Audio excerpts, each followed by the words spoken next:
Here's a reminder that you probably needed to hear today if you're currently in the process of interviewing at companies.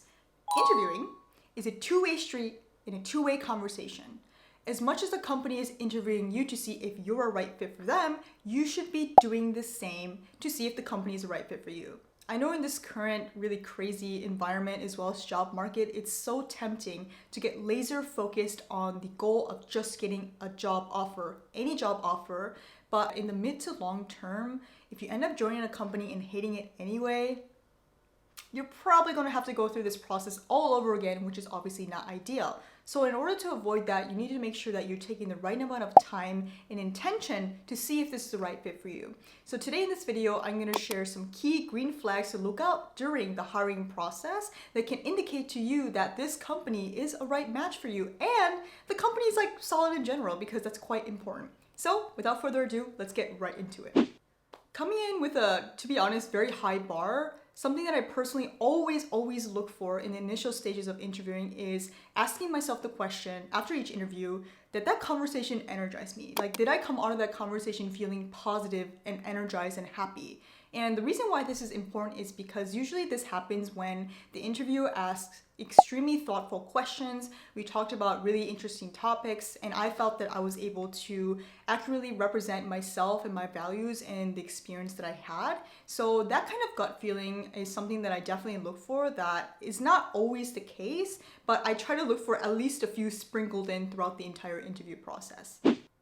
Something that you definitely want to get out of the interview is confidence in the leader that you're going to be working with. So you should ask yourself, does the leader have a very clear business vision and strategy for how they want to grow their company? This is especially important, I think, if you're looking to join a small startup or maybe just a small company in general, because honestly, a lot of startups fail, and that's fine if you're enjoying being part of the journey, if you really, work for something that you believe in, but obviously you want to be somewhere a little bit more long-term with a little bit more stability. So something that people don't often check, but I think should be checked, is asking the leaders that you're going to be working with the right questions about how they want to grow their business. Like, where is the market, demand for this kind of business? What is the growth trajectory, etc. And while you cannot get hard numbers, you can definitely ask thoughtful questions to the leaders to kind of get a sense if they know what they are talking about or if they're really passionate about what they're talking about. Honestly, the more vague and the more fluffy the answer is, that is a huge red flag and you should run the other way. But if the leader is able to have a very competent and confident answer about their hope and their goals for the company,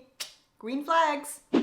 Here's something that people often overlook, but I think is very important about the culture of the company, which is, does the interviewer seem happy to be there?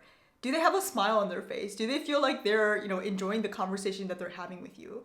Obviously, the caveat is that everyone is super busy, and usually when people are going into the conversations as interviewers, they're taking time out of their workday to do that. So it can be quite tiring, especially if hiring managers have like 10 interviews to do. But I really truly believe that if a company is looking for great talent and the right person to join for their team, they will make that effort. They will make that time. A small but subtle thing, but very telling of the culture if somebody is able to put that energy into interviews, because that may also indicate something like they're not being overworked, or talent attraction and hiring is valued by, the employer, right? So definitely look out for that.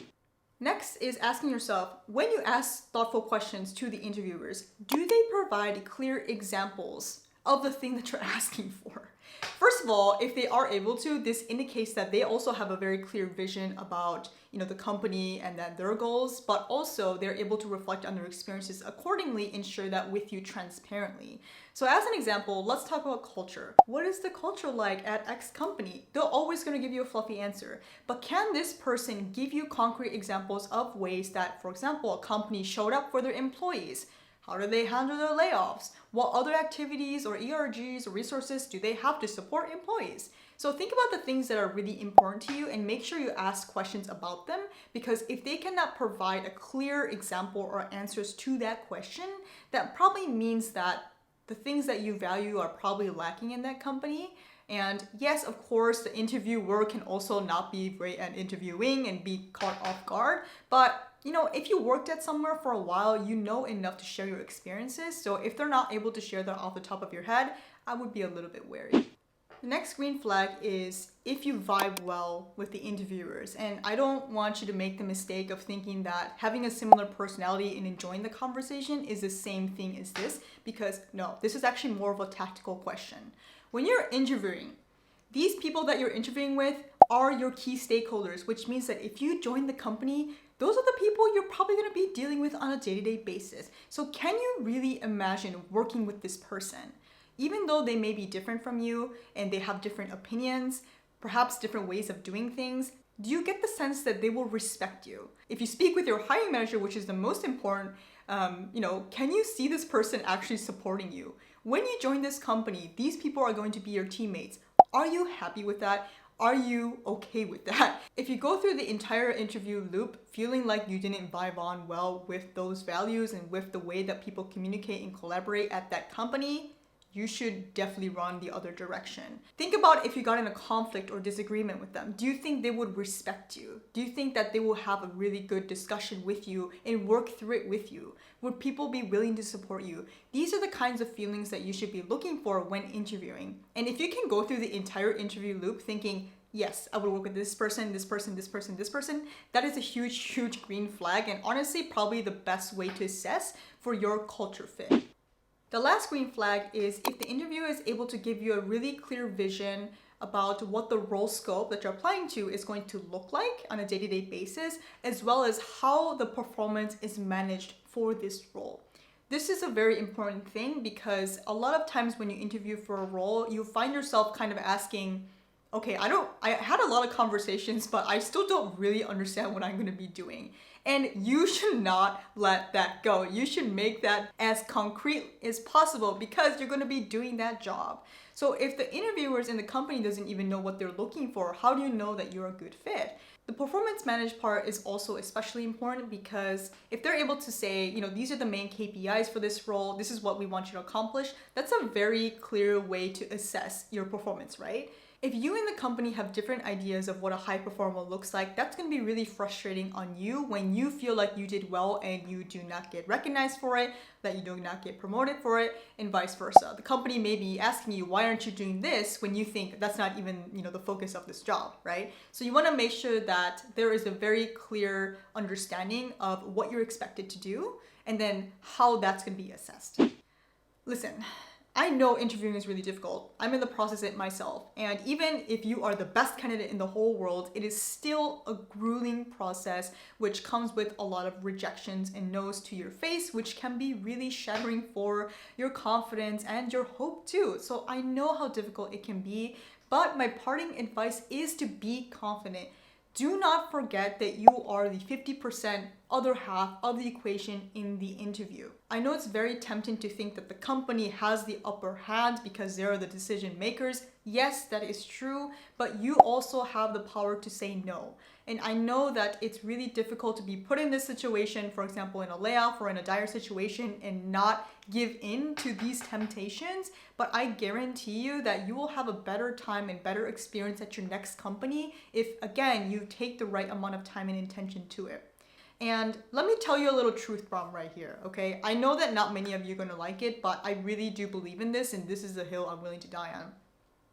If you're interviewing to get a job, focus on putting your eggs in 2 to 3 main baskets. Ultimately, I do understand that hiring process is a numbers game, but it's not completely luck. It is heavily, actually completely dependent on your interview performance, which requires a lot of preparation and expenditure of your time and effort. How can you expect to excel at the job you really want if you're spending all of your time and energy on 1,000 other things and 1,000 other applications?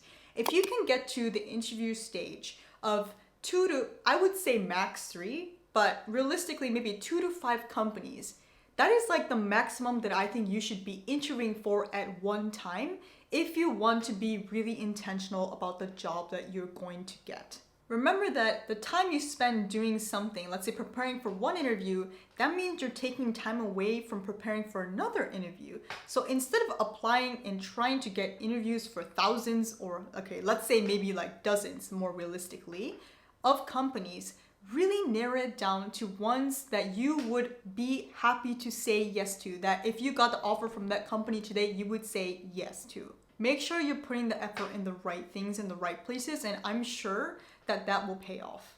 All right, so I hope this was helpful for you, and if you're currently in the process of interviewing, good luck.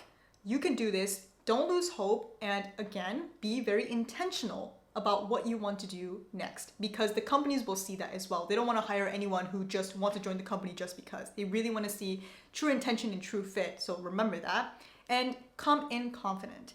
If you found this video useful, please feel free to subscribe to my channel for more content like this. Make sure to like, comment, subscribe if you have any questions, and I will see you in my next video. All right, thanks guys. Bye.